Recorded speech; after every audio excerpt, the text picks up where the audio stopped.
What's the worst revenge someone ever tried to get on you? The FBI agent sitting across from me in the interrogation room slid a manila folder across the table and asked me to explain why $38,000 in cash was found buried in my backyard next to what appeared to be 8 kilograms of uncut fentanyl. I stared at the photographs of my own garden, at the blue tarp covering something I'd never seen before, and the only thing I could think to say was, I don't have a garden. I have a patio. That's when I knew Raymond Moss had finally made his move, and it was so much worse than anything I'd imagined during the 6 months since I'd forced him out of our company. The agent, a stern woman named Victoria Lang with 23 years at the Bureau, didn't find my confusion charming. She told me I had one chance to cooperate, to tell them where the rest of the product was, who I was distributing for, and how long this operation had been running. I kept saying I didn't know what she was talking about, that this had to be a mistake, that someone was setting me up. She just looked at me with those cold, assessing eyes and said, "That's what they all say, Mr. Fletcher." I need to go back 9 months to when Raymond Moss was still my business partner and best friend, back when I trusted him with everything and never imagined he'd be capable of the systematic destruction he was about to unleash on my life. We'd started our digital marketing agency, Apex Strategies, 6 years earlier, right out of graduate school. Raymond handled client relations and creative strategy, while I focused on operations and finance. We were a perfect team, our skills complementary, our vision aligned. The company grew steadily, and by our 5th year we were billing $3 million annually with 18 employees and a roster of impressive clients. We'd weathered challenges together, celebrated victories together, built something we were both proud of. I considered him my closest friend, trusted him completely, never had any reason to question his loyalty or integrity. That trust was the weapon he would eventually use to try to destroy me. The problems started subtly, so gradually I didn't recognize them as problems at first. Raymond began missing client meetings, showing up late to the office, delegating his responsibilities to junior staff without proper oversight. When I asked him about it, he blamed stress, said he was dealing with some personal issues he'd rather not discuss. I gave him space, picked up his slack, covered for him with clients. I told myself this was what partners did, that he'd done the same for me during my divorce 2 years earlier. But the personal issues never resolved. His performance continued to decline, while his excuses became more elaborate. Clients started complaining about missed deadlines and poor communication. I had to personally intervene on 3 major accounts to prevent them from leaving. The other employees noticed and started asking questions I didn't have good answers for. 5 months into this pattern, I discovered Raymond had been diverting client funds into a personal account. Not stealing exactly, but moving money around in ways that violated our corporate structure and potentially our fiduciary responsibilities. When I confronted him in our office on a Thursday afternoon in March, he exploded. He accused me of micromanaging him, of not trusting him, of trying to push him out so I could take full control of the company. I was shocked by the venom in his voice, by how quickly our conversation escalated from concern to confrontation. I tried to calm things down, suggested we talk when we were both less emotional, but he stormed out.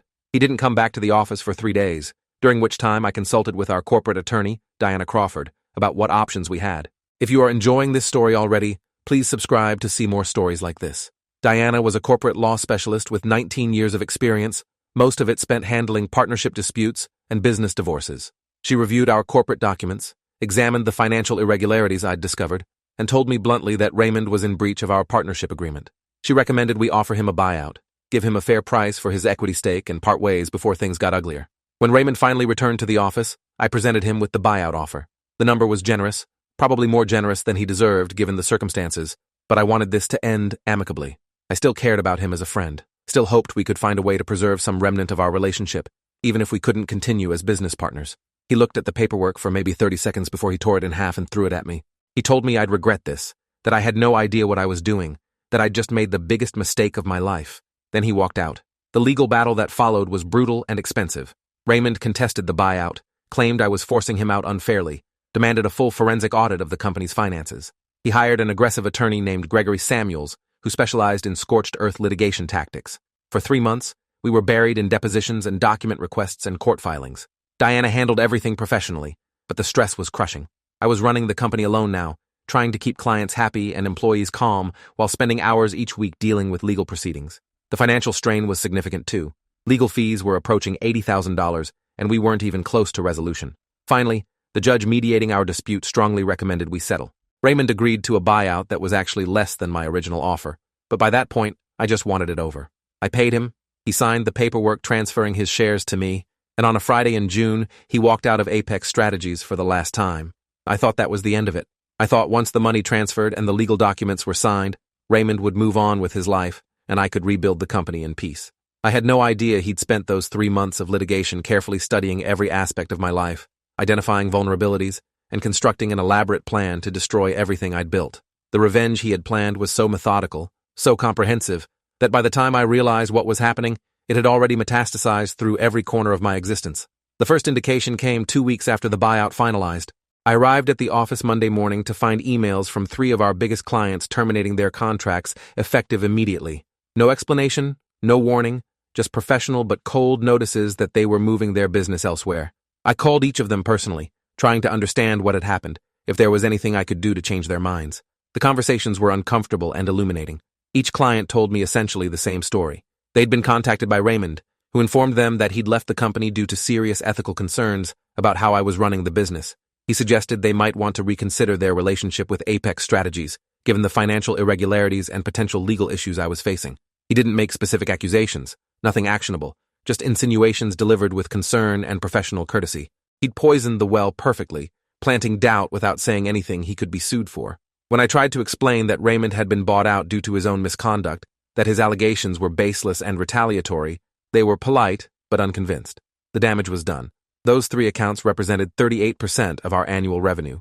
Losing them immediately put the company in financial jeopardy. I called Diana Crawford and asked if we had any legal recourse. She reviewed the buyout agreement and the non-compete clause Raymond had signed. Technically, he wasn't competing with us. He was just sharing his concerns with former clients. It was interference and defamation, possibly, but proving damages would be difficult, and pursuing it would mean more legal fees I couldn't afford. She recommended I focus on damage control and client retention rather than revenge. I took her advice, spent the next 2 weeks personally meeting with every remaining client, reassuring them about the company's stability and integrity. I was mostly successful. Only 1 more client left, and several actually increased their contracts as a show of support. The immediate crisis passed, but the company's financial position was still precarious. I had to lay off 4 employees, cut salaries across the board including my own, and defer some vendor payments to preserve cash flow. Things stabilized for about a month. I was working 18-hour days trying to replace the lost revenue, pitching new clients, expanding service offerings, doing everything I could to keep the company afloat. Then my personal bank account was frozen. I discovered this when my mortgage payment bounced, triggering a late fee and a concerned call from my bank. When I called to sort it out, the bank's fraud department informed me that my account had been flagged for suspicious activity and frozen pending investigation. The suspicious activity turned out to be a series of wire transfers totaling $56,000 sent to offshore accounts in the Cayman Islands. Transfers I'd never authorized, never even knew about until that moment. I filed a fraud report, provided documentation proving I hadn't made those transfers, and started the long process of recovering my money and unfreezing my account. The bank's fraud investigator, a methodical woman named Patricia Simmons with 11 years in financial crimes, walked me through what had happened. Someone with access to my account information and password had initiated the transfers over a 2-week period, carefully staying below the reporting thresholds that would have triggered immediate alerts. The IP addresses traced back to a coffee shop near my office, a place I visited frequently. Security footage from the coffee shop was inconclusive. Lots of people using laptops. No way to identify who had accessed my account. Patricia told me the bank would likely restore the funds since I had fraud protection, but it would take 60 to 90 days, and I'd need to prove I hadn't authorized the transfers. In the meantime, my account remained frozen. I had to open a new account, transfer my direct deposits, update all my automatic payments, and somehow cover my bills with the limited cash I had access to. The timing couldn't have been worse. Without access to my savings, I couldn't make payroll for the company. I had to take an emergency loan from my retirement account, pay the penalties and taxes, just to keep the business running. My employees were understanding but worried. Rumors started circulating that the company was in financial trouble, that I might be shutting down. 2 of my best account managers started interviewing elsewhere. The stress was affecting my health. I wasn't sleeping, was living on coffee and stress, had developed a persistent tension headache that wouldn't go away no matter how much ibuprofen I took. My therapist, Dr. James Whitmore, a psychologist I'd been seeing since my divorce, told me I was showing signs of acute stress disorder and needed to prioritize self-care. I laughed at the suggestion. How could I prioritize self-care when my entire life was collapsing around me? Then my car was stolen. I came out of the office at 9:30 on a Wednesday night, and my Audi was gone from its usual parking spot. I called the police, filed a report, called my insurance company.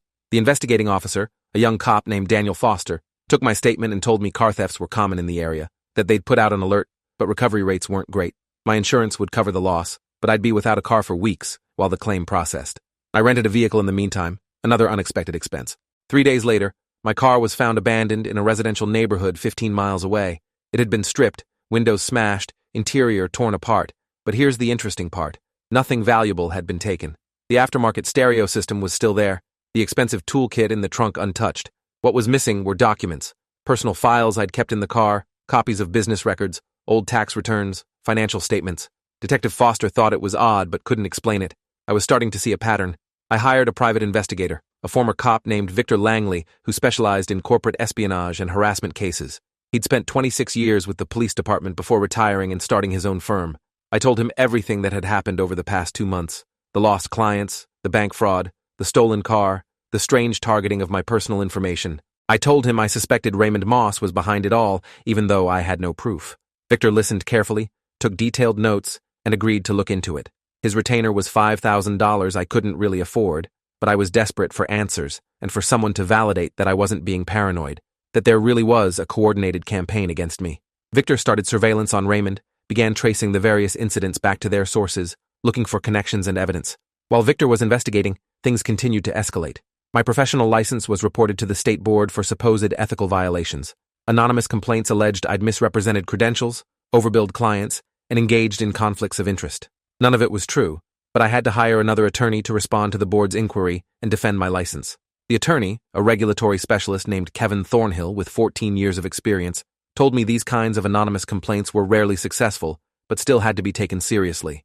I spent 20 hours compiling documentation to refute each allegation, providing client testimonials and financial records and proof that every claim was baseless.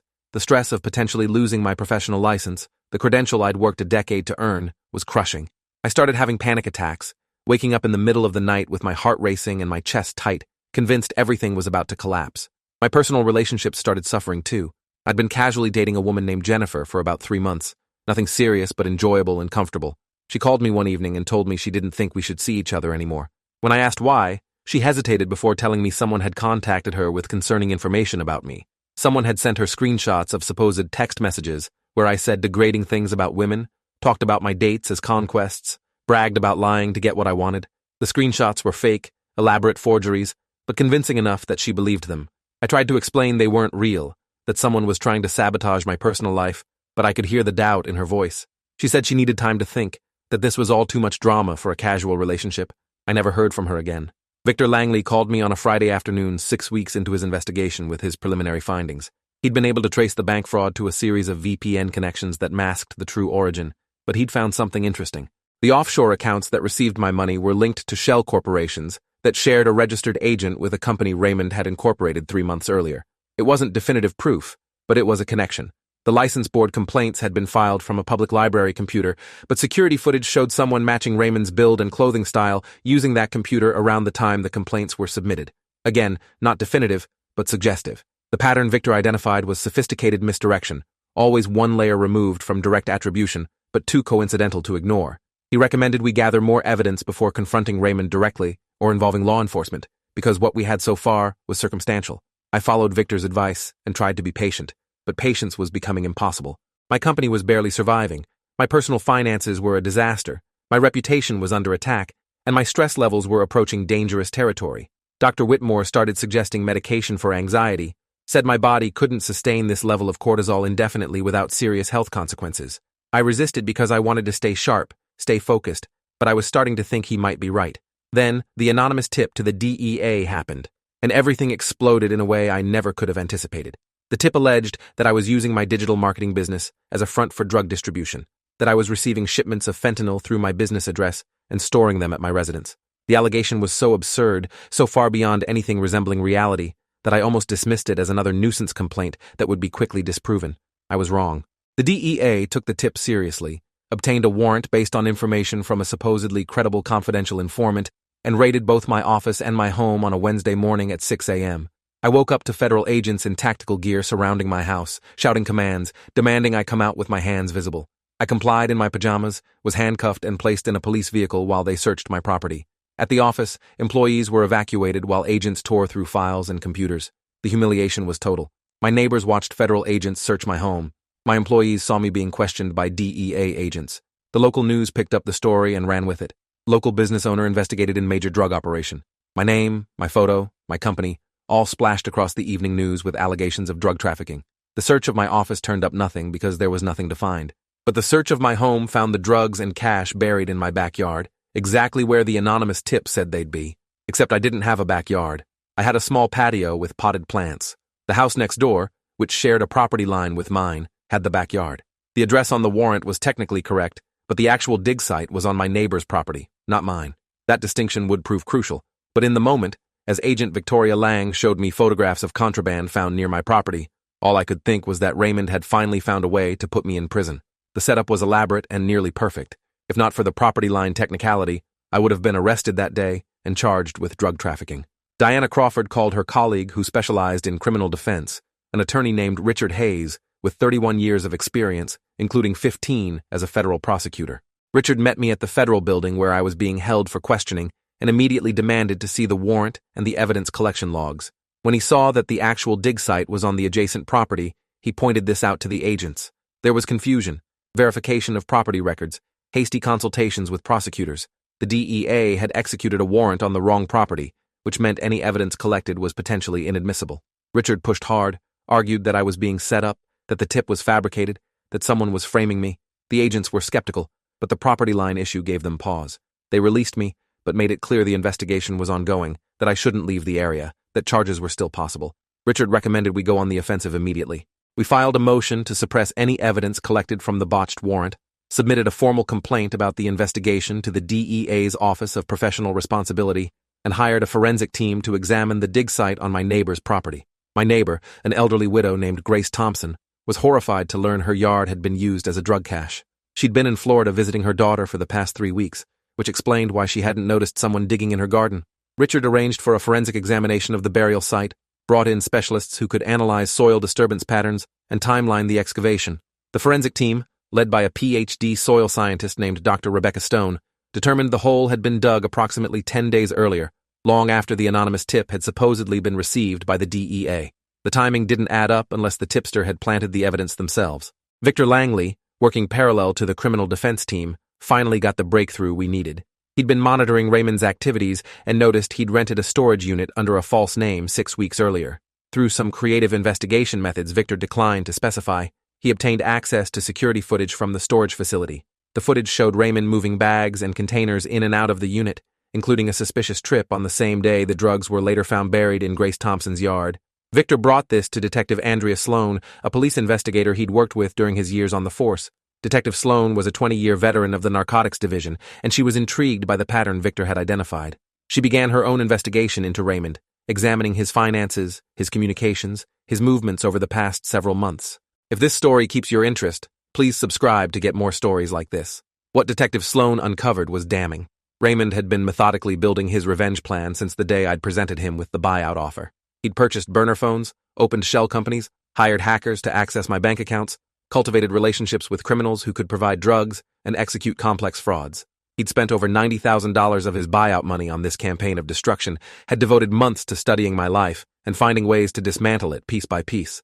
The detective found chat logs where Raymond discussed hiring someone to plant evidence, emails to a confidential informant who regularly worked with the DEA and could feed them compelling tips, financial records showing payments for various services, all designed to destroy my reputation and freedom.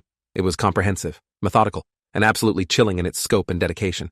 Armed with Detective Sloan's findings, Richard Hayes arranged a meeting with the assistant U.S. attorney handling the drug case against me, a prosecutor named Daniel Kovach. Richard presented all the evidence of Raymond's campaign: the financial fraud, the stolen documents, the planted drugs, the fabricated tips. He showed how each incident connected back to Raymond, how the timeline of events matched Raymond's activities, how the supposed independent pieces of evidence were actually part of a coordinated frame job. Kovach listened carefully, asked sharp questions, and then asked to speak with Detective Sloan directly. She walked him through her investigation, showed him the security footage, the financial records, the communications. Kovach's expression went from skeptical to angry as he realized his office had been manipulated into prosecuting an innocent man while the real criminal walked free. The next 72 hours moved fast. Kovach obtained warrants for Raymond's arrest on multiple federal charges, including wire fraud, obstruction of justice, providing false information to federal agents, and conspiracy. Federal agents raided Raymond's apartment and found extensive evidence of his revenge campaign: detailed plans, timelines, records of payments to various accomplices, even a journal where he documented each step of his scheme with disturbing pride. He'd written about how clever he was, how I'd never see it coming, how he'd destroy everything I cared about and make it look like my own failures. Reading excerpts from that journal, which Richard showed me after they became part of the court record, was surreal and horrifying. The person who wrote those entries wasn't the friend and partner I'd known for 6 years. He was someone consumed by resentment and rage, someone who'd transformed into a monster I wouldn't have recognized. Raymond was arrested at his apartment on a Sunday morning. He initially tried to deny everything, but the evidence against him was overwhelming. His attorney, the same Gregory Samuels who'd represented him in our partnership dispute, quickly realized his client was facing serious federal charges with extensive documentation. Samuels negotiated a plea agreement where Raymond admitted to all charges in exchange for a recommended sentence at the lower end of the guidelines. The allocution hearing, where Raymond had to formally admit his guilt in open court, was one of the most satisfying and sad moments of my life. I sat in the gallery and watched him stand before Judge Monica Barrett and describe, in his own words, everything he'd done. The bank fraud, the evidence planting, the false reports, the coordinated campaign of harassment and destruction. He had to admit it all, had to acknowledge that every allegation against me had been fabricated, that I was completely innocent. The sentencing came 8 weeks later. Judge Barrett, a federal judge with 28 years on the bench, known for her measured but firm approach, sentenced Raymond to 11 years in federal prison, followed by 3 years of supervised release.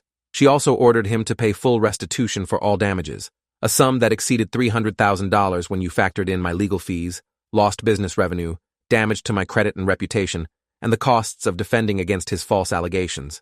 The sentence was harsh, but appropriate given the scope of his crimes and the methodical nature of his revenge plot.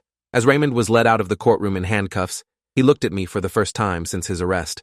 I expected to see hatred or defiance, but what I saw was something worse: emptiness. Whatever had driven him to this had burned out, leaving nothing behind but the consequences of his choices.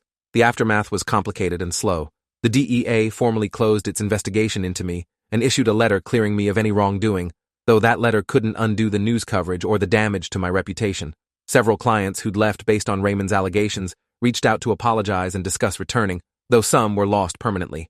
The state licensing board dismissed all complaints against me once they learned they were part of a coordinated fraud, and they apologized for the stress their investigation had caused. My bank restored the fraudulent transfers with interest and a formal apology for the frozen account. The insurance company paid out for my car. Each piece of my life slowly came back into alignment, but the process took months and nothing quite fit the way it had before. The company survived, but barely. I'd lost 9 months of growth, spent over $200,000 on legal fees even before the restitution, and burned through all my savings and retirement funds. I had to restructure the business, take on a small investor to inject needed capital, and rebuild client relationships that had been damaged by association with scandal. Some employees who'd left during the chaos returned, others moved on. I hired a business consultant named Margaret Ellis, a turnaround specialist with 23 years of experience, to help me develop a recovery plan. It took 18 months of focused work to get Apex Strategies back to profitability, back to a place where I wasn't constantly worried about making payroll or losing the next client. The company today is smaller than it was before Raymond's campaign, but it's stable and growing again. The personal toll was harder to quantify and slower to heal. I stayed in therapy with Dr. Whitmore, working through the trauma of being systematically targeted by someone I'd trusted, processing the violation of having my entire life weaponized against me. The anxiety attacks continued for months after Raymond's sentencing, triggered by unexpected events or reminders of what had happened. I developed hypervigilance about my personal information, changed all my passwords monthly, monitored my credit reports obsessively, installed extensive security systems at my home and office. Dr. Whitmore helped me understand these were normal trauma responses, but that I needed to find ways to manage them that didn't consume my life. We worked on grounding techniques, cognitive behavioral strategies, gradually rebuilding my sense of safety and trust. Dating was impossible for a long time. The idea of trusting someone enough to let them into my life felt absurd after what Raymond had done. If I couldn't trust a business partner and friend of 6 years, how could I trust anyone? Dr. Whitmore challenged this thinking, helped me see that Raymond's betrayal said everything about him and nothing about my judgment or about other people's trustworthiness. It took 2 years before I was ready to try dating again, and even then I was cautious to the point of paranoia. I've had a few relationships since then, none serious, all ending when the woman realized I had too many walls and not enough willingness to let her in. I'm working on that in therapy, trying to find a balance between protecting myself and actually living. The restitution money from Raymond has been trickling in slowly. He's required to pay a percentage of any income he earns in prison, which isn't much, and to apply any assets he has toward the debt. So far, I've received about $38,000 of the $300,000 he owes me. His attorney has indicated the full amount will likely never be collected because Raymond has no significant assets and limited earning potential from prison. I've accepted that. The money was never really the point. The point was the public acknowledgement of what he'd done, the official record showing I was the victim and he was the perpetrator. That mattered more than any financial recovery. Raymond will be eligible for release in about 6 years with good behavior. He's currently housed at a federal correctional institution in California, over 2,000 miles from here. I've requested and been granted a no-contact order as part of his supervised release conditions, meaning when he does get out, he's prohibited from contacting me directly or indirectly. Detective Sloan, who stayed in touch after the case closed, tells me she's seen career criminals less organized and dedicated than Raymond was in planning my destruction. She said what impressed her most was his patience, his willingness to spend months executing a complex scheme when most people looking for revenge act impulsively. That patience made him dangerous, but also created the detailed paper trail that ultimately led to his downfall. Every transaction, every communication, every step carefully documented because he was proud of his cleverness. That pride became evidence. I still think about Raymond sometimes, wonder what snapped in him to turn a business disagreement into a campaign of total destruction. Dr. Whitmore has theories about narcissistic injury and entitlement, about people who can't handle perceived rejection or failure and externalize all responsibility onto others. Raymond couldn't accept that his own misconduct had led to the end of our partnership, couldn't process that he'd brought the consequences on himself, so he constructed a narrative where I was the villain who'd betrayed him, and that narrative justified any revenge he wanted to take. Understanding the psychology helps a little, but it doesn't fully answer the question of how someone makes the leap from hurt feelings to planting drugs and trying to send someone to prison for decades. Some things about human nature remain incomprehensible even after you've experienced them firsthand. The business community here has been surprisingly supportive once the truth came out. Several other business owners who'd heard Raymond's allegations and distanced themselves reached out to apologize and offer support. A few even became clients.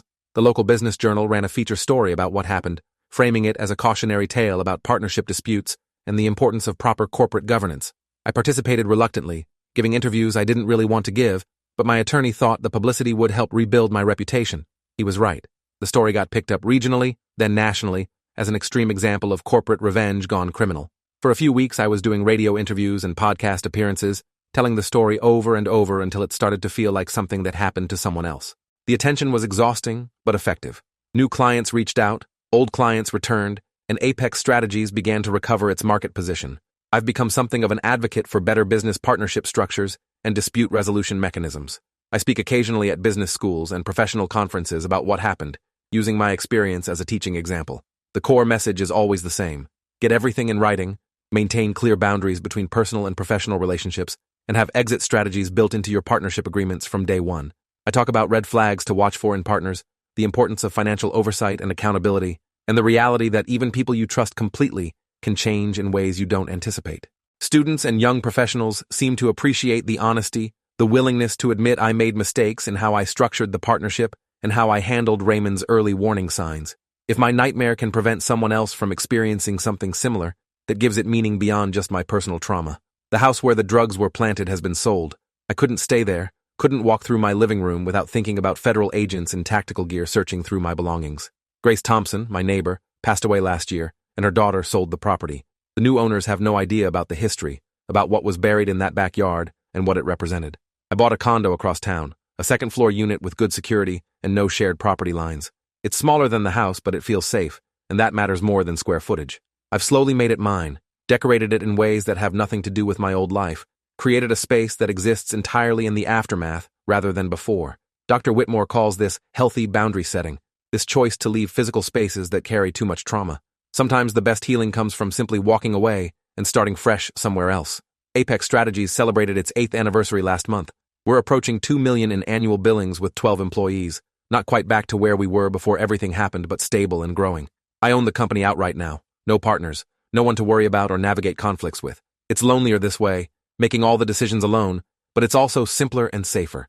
I've brought in an advisory board of other business owners and consultants who provide guidance without having ownership stakes or decision-making authority. They've been invaluable in helping me think through strategy and avoid blind spots. One of them, a woman named Victoria Chen, who runs a successful consulting firm, has become a good friend and trusted advisor.